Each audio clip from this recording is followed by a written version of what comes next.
काफिले मंत्रियों को एक एक करके जाते हुए नजर आ रहे हैं। लोग अभिवादन करते हैं, कोई सेल्फी लेकर और कोई हाथ मिलाकर उनका जो अभिवादन है वो जरूर करते हुए नजर आ रहे हैं। करनाल में आज भगवान परशुराम महाकुंभ में हजारों की संख्या में जो लोग थे वो पहुंचे थे। बहुत सी मांगे मुख्यमंत्री द्वारा मानी गई और आज मुख्यमंत्री हरियाणा और बहुत से जो वीआईपी नेता पहुंचे थे वो यहाँ से जाते हुए नजर आ रहे हैं। संजय भाटिया सांसद है, उनसे जानने का प्रयास जरूर करेंगे। मेरे साथ तस्वीरें बनी रही है। चाहे वो सोशल मीडिया रहा चाहे मीडिया रहा, मैं समझता हूँ ऐतिहासिक महाकुंभ करनाल की धरती पर जो मैं समझता हूँ ये मौका मिला हमारे को करनाल को करने का। मैं दिल की गहराइयों से सभी जो ब्राह्मण समाज की अग्रणी संस्थाएं हैं जिन्होंने 36 बरादरी को बुलाकर एक महाकुंभ का रूप दिया, और धन्यवाद करना चाहूंगा माननीय मुख्यमंत्री जी बारिश कर दी कि जिन्होंने जो भी मुंह से निकाला सब बातों को पूरा किया। आपने भी कड़ी मेहनत की, काफी लंबा समय सब आप सब लोगों की मेहनत थी। मैं तो एक कार्यकर्ता के रूप में जो भी जिम्मेवारी लगती है, लेकिन ये सोच मुख्यमंत्री जी की है कि महापुरुषों की जयंतियां मनाई जाए, समाज का भाईचारा बढ़ाया जाए। और मैं कहता हूँ एक ऐतिहासिक, जैसे गुरु तेग बहादुर जी का पानीपत की धरती में एक ऐतिहासिक प्रकाश पर्व मनाया गया था, आज भगवान परशुराम जी का जो ये ब्राह्मण महाकुंभ हुआ है, मैं ये सदियों तक याद रहेगा कि इस तरह का एक ऐतिहासिक कट। धन्यवाद। क्या कहेंगे आज के कार्यक्रम में आपने?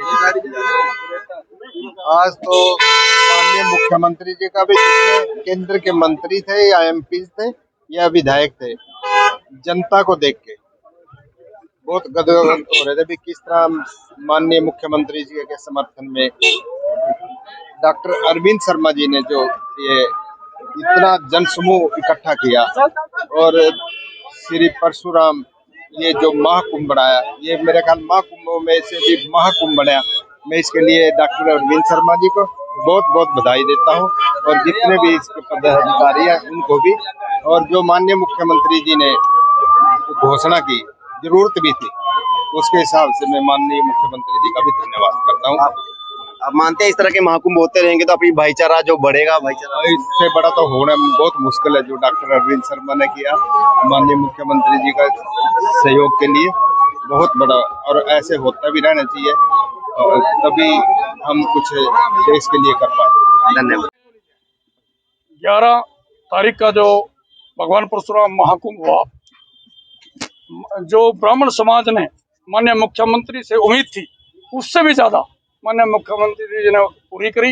हमारी जो मांगे थी, बहुत लंबित मांगे थी पहले की, माननीय मुख्यमंत्री जी ने भगवान परशुराम जी के नाम से मेडिकल कॉलेज का नाम कैथल में रख दिया और पैरावर की जमीन उसको दे दी, और दौड़ी की जमीन थी वो भी ब्राह्मणों के मालिकाना हक कर दे। ईबीपी जी का जो उसमें है ना कोर्ट में केस पेंडिंग है, उसमें वकील करके जो भी उसको होगा उसको भी लागू करने की बात कही। और जो यहाँ हमारी बहुत पहली मांग थी ब्राह्मण धर्मशाला की, ब्राह्मण सभा की मांग थी ब्राह्मण धर्मशाला की, वो भी दे दी।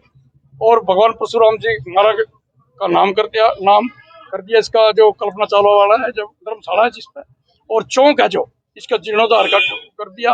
और एक है भाई मतीदास और सतीदास छिब्बर ब्राह्मण थे, उनके नाम से चौक डिक्लेयर कर दिया। और एक है ना भगवान परशुराम जी के नाम का स्टैचू, भगवान परशुराम जी की मूर्त, भव्य मूर्त पार्क में लगेगी, वो चिन्हित करके बताया, वो भी डिक्लेयर कर दी। तो मैं तो माननीय मुख्यमंत्री जी का अपनी तरफ से, अपनी पूरी कार्यकारिणी की तरफ से और पूरे समाज की तरफ से, ये जो महाकुंभ में पहुंचे उनकी तरफ से आभार व्यक्त करता हूँ, धन्यवाद करता हूँ और स्वागत करता हूँ। इतना बढ़िया फैसला माननीय मुख्यमंत्री जी ने लिया, हम सब उसके आभारी रहे। तो मानता है मेहनत रंग लाई, महीनों से आप भी गांव-गांव जाके घर-घर जाके। देखो भाइयों, उसमें तो आपका भी, सोशल मीडिया का, प्रेस का, आप भाइयों का भी पूरा योगदान है। ये पूरी टीम खड़ी है, इन सब का पूरा योगदान है इस पर। लेकिन माननीय मुख्यमंत्री जी ने भी समाज को नाराज नहीं किया, इसलिए पुनः फिर मैं आपके चैनल के माध्यम से उनका आभार व्यक्त करूंगा, धन्यवाद करता हूँ, स्वागत करता हूँ। समाज के लिए बहुत ही हर्ष और उल्लास का दिन है आज।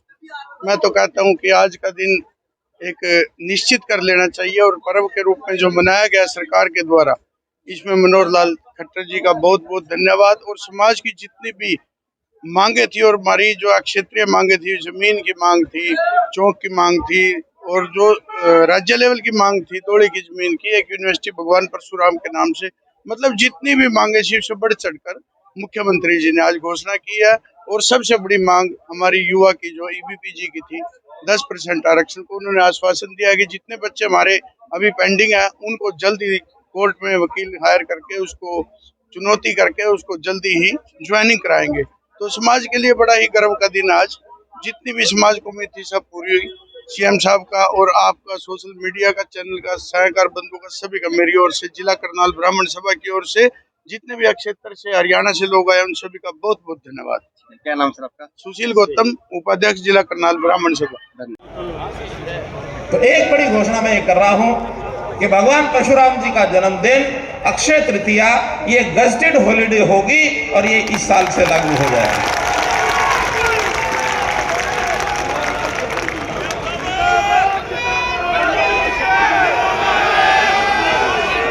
इसी प्रकार एक विषय आया है पैरावर की जमीन का। अरे कर रहे सुन तो लो सारी, ले लेता हूं अगर नहीं चाहिए तो।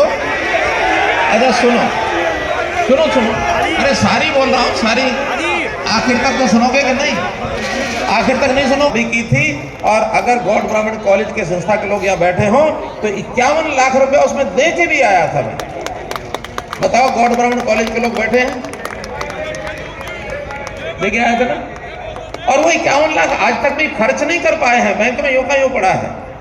और शायद 11 लाख रुपया और भी किसी ने दिया था। रामविलास जी 11 लाख दे के आए, ओमप्रकाश धनखड़ दे के आए। तो हम चाहते हैं कि वो कॉलेज संस्थान आगे बढ़े, लेकिन जब झगड़े होते हैं तो विभाग में से चीजों को ठीक कराने के लिए टाइम लगता है। अब खैर कहानी में जाने की आवश्यकता नहीं है, वो समस्या का हल हो गया है। वो जमीन पैरावर की गॉड ब्राह्मण कॉलेज को मिलेगी, ये तय है। और एक नई बात बता रहा हूं उसमें, और एक नई बात बता रहा हूं, क्योंकि इस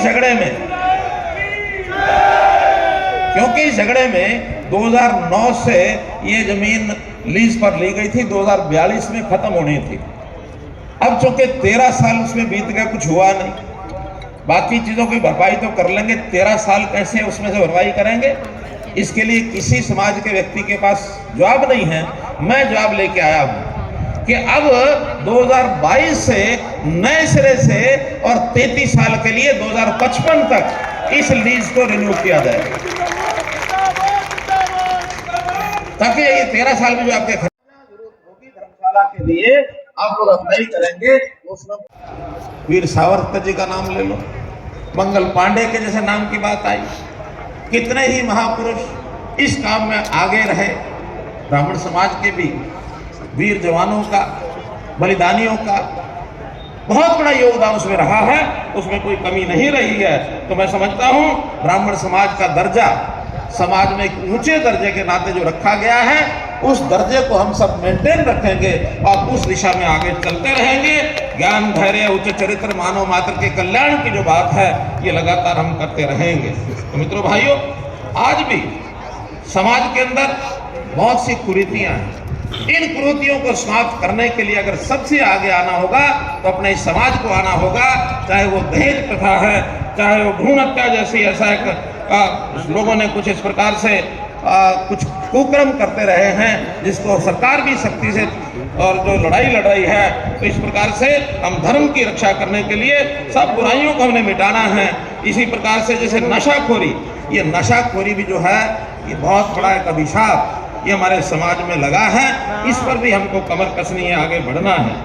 आज जैसा मैंने बताया कि खालसा पंथ की नींव रखते समय और उसमें स्थापना में पहले जो 2 शहादत दी गई थी, भाई मतीदास जी, भाई सतीदास जी, ये ब्राह्मण थे। गुरु तेग बहादुर जी के साथ इन्होंने शहादत दी थी। और आज करनाल वासियों की एक मांग भी मेरे पास आई थी कि क्या भाई मतीदास सतीदास जी के नाम से कोई एक चौक का नाम रखा जा सकता है? तो मैं घोषणा करता हूं कि करनाल में भाई मतीदास जी, भाई सतीदास जी के नाम से जो फुआरा चौक है, मुगल रेंज जहाँ बात शुरू होती है, वहाँ एक कुटिया जो निर्मल कुटिया वाली सड़क है, फुआरा चौक का नाम आज से भाई मतीदास सतीदास छिब्बर चौक ये रखा जाएगा।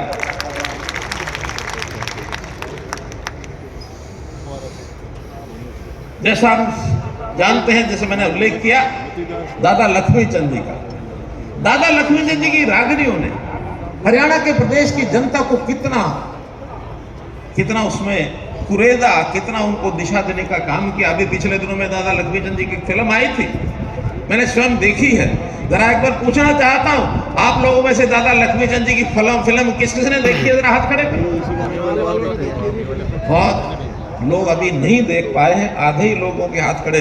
मेरा निवेदन है आपसे कि दादा लक्ष्मीचंद जी का अभी तो भाग 1 आया है, भाग 1 और भाग 2 दोनों देखने चाहिए। उनकी जीवन से, उनकी रागनियों के माध्यम से हमें बहुत कुछ मिलता है।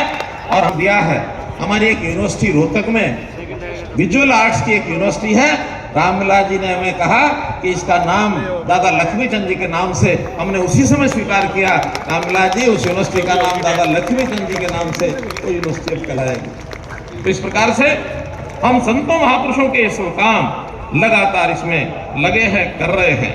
हमारा इतना ही मानना है कि हम जो समाज के लोग हैं, सर्वस्व समाज को अपना मान करके चले। हम कभी भी विचार न करें कि हमारी एक, और उसमें भी इनका जो काम है, एक पुजारी को कुशल वर्कफोर्स, एक कुशलता के नाते जैसे अलग अलग पे स्केल होते हैं, तो एक कुशलता के आधार पर इनका मिनिमम वेजेज, न्यूनतम आय, इसको फिक्स किया जाएगा, ताकि इससे नीचे किसी पंडित पुजारी या जो पुरोहित का काम करने वाले लोग हैं उससे नीचे पैसा न मिले। हम एनफोर्स करेंगे कि इनको वो पैसे का लाभ इनको मिले। एक विषय आया है कि प्रदेश में स्वास्थ्य व्यवस्थाएं ठीक करनी है, मेडिकल की व्यवस्थाएं ठीक करनी है। पहले तो मेडिकल की व्यवस्थाओं को ठीक करने के लिए जो हमारा गौड़ ब्राह्मण आयुर्वेदिक कॉलेज है, हर साल उसको सीटों के लिए सैंक्शन मांगनी पड़ती है। तो आपकी जानकारी के लिए इस साल की 100 BAMS की सीटें ये मंजूर करके हमने भेज दी हैं, ताकि 100 बच्चों को और एडमिशन मिल जाए।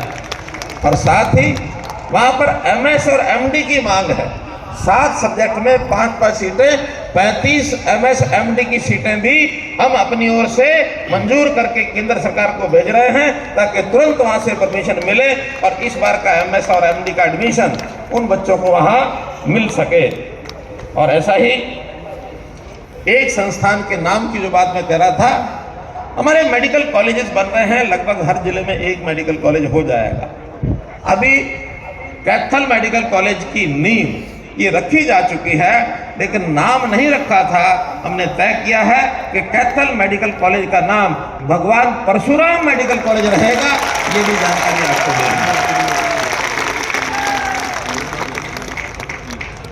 मित्रों, सरकार के कामों में जैसा मैंने बताया, हमने अंत्योदय के नाते जो काम किए हैं उसके अंदर व्यवस्था परिवर्तन में मुख्यमंत्री अंत्योदय परिवार उत्थान योजना, जिनकी इस परिवार की आय 1 लाख रुपए से कम है, इन सब की आय को कैसे 2 लाख से ऊपर किया जाए, इसके लिए सरकार काम कर रही है। लगभग 32,000 परिवारों के लिए सहायता जो मंजूर कर दी, उसके ऊपर 30, 20 और आखिर में 10 नंबर, ताकि जिसके परिवार में कोई कमाने वाला है ही नहीं, अगर वो योग्यता रखता है तो पहले उसको नौकरी क्यों ना दी जाए। बोलो, गरीब को पहले नौकरी मिलनी चाहिए कि नहीं मिलनी चाहिए? गरीब को पहले नौकरी मिलनी चाहिए। हम समाज के उस प्रकार के काम कर रहे हैं जो आज तक किसी सरकार ने नहीं किए। हमने कहा कि जिसके घर में एक भी सरकारी नौकरी नहीं है उसको ज्यादा नहीं तो 5 नंबर अतिरिक्त दे दो, ताकि शायद उन 5 नंबरों के कारण से भी वो आगे बढ़ के आ सके। और आपकी जानकारी के लिए जितनी सरकारी नौकरियां मिल रही हैं, लगभग 60% लोग ऐसे हैं जो केवल इन 5 नंबरों के अतिरिक्त मिलने के कारण से ही आ रहे हैं। 60% लोग ऐसे। तो मित्रों, हम ऐसी बहुत सी योजनाएं, खास करके आयुष्मान का, जैसे मैंने बताया, आयुष्मान भारत के साथ करके सोने की आदत हो गई। ये मुख्यमंत्री गया, ये गया, कल और दूसरा मुख्यमंत्री आएगा। अरे भाई, आ जाए या ना आ जाए, आपको काम चाहिए। भारतीय जनता पार्टी का जो मुख्यमंत्री होगा, जो प्रधानमंत्री होगा, वो जनता के हित में काम करेगा। ये हमारी विचारधारा का हिस्सा है, ये हमारी उपलब्धियों का हिस्सा है, ये हमारे मैनिफेस्टो का हिस्सा है। व्यक्तियों के हिसाब से कुछ बदलता नहीं है। इसलिए मित्रों, भाइयों बहनों, हम सब काम करने वाले हैं, एक टीम के रूप में काम करने वाले हैं और टीम के रूप में ही निर्णय करते हैं। किसी एक मैनिफेस्टो, किसी एक सोशल मीडिया और बुक क्या बोलते हैं उसको, फेसबुक के माध्यम से, ट्विटर के माध्यम से ये निर्णय नहीं होते। हाँ, मजे लेने वाले लोग लेते हैं, मजे लेने वाले लोग लेते हैं। और मैं तो कहता हूं भाई, जिस दिन ये करते करते थक जाओ ना, मेरे पास फिर आ जाना, फिर मैं कुछ और बता दूंगा तुम्हारे लिए काम करने के लिए। तो मित्रों, भाई बहनों, नीतियों की कोई समीक्षा करता नहीं है। विपक्ष के लोग लगातार कोई ना कोई छोटी छोटी बातों की जो आलोचना करते हैं, और कुछ भी बात न मिले तो छोटे छोटे धरने प्रदर्शन, उनको उकसाने की बात करते हैं। चल 10 लोग धरने पर बैठ जाओ, तुम अपनी मांग बना के ला। हम कहते हैं धरने प्रदर्शन के बिना आप हमको आके बता दो। हमारे बहुत तरह के पोर्टल खुल गए हैं, सीएम विंडो, जिसके ऊपर 12 लाख लोगों ने अपनी ग्रीवेंसेस डाली हैं। मैं हर जिले में जा रहा हूँ, 500-500 700 लोगों की बात सुनता हूँ, अधिकारी साथ जाते हैं। आपको धरना प्रदर्शन की जरूरत ही क्या है? पहले आके बताओगे, योग्य समय पर समस्या का हल हो जाएगा।